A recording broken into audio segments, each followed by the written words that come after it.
ముఖ్యంగా అతి గొప్ప ఏదైతే ఆంధ్రప్రదేశ్ సంబంధించిన వెన్నుముక అనుకున్న మన ప్రాంతానికి సంబంధించిన సర్వతోముఖ అభివృద్ధి జరగాలంటే పోలవరానికి ఈసారి 3,320 కోట్లు ఇవ్వటం ఏదైతుందో నిజంగానే గొప్ప పరిణామం. 2027 కల్లా మొన్న చంద్రబాబు నాయుడు గారు చెప్పారు.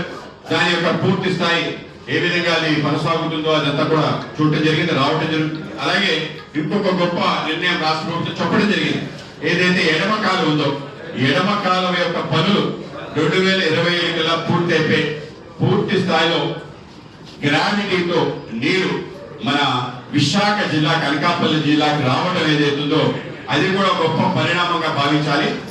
సుమారు 60% పనులు పూర్తయి 40% పనులు పెండింగ్ ఉంటే అంటే ఈ ప్రభుత్వం ఏర్పడిన కొత్తలోనే కూటమి ప్రభుత్వం ఆధ్వర్యంలో ఎడమ కాలువ పనులు 3 ప్యాకేజెస్ కింద ప్రారంభమై అవన్నీ శరవేగంగా కొనసాగుతూ పోలవరం సంబంధించిన నీళ్లు మనకు వచ్చే విధంగా ఉత్తరాంధ్ర సుజల స్రవంతి త్వరలో సాకారమయ్యే విధంగా ఉంటుంది. ఆ విధంగా మన యొక్క లైఫ్ లైన్ పోలవరానికి ఈ యొక్క బడ్జెట్ లో పెద్ద ఎత్తున కేటాయింపులు చేశారు.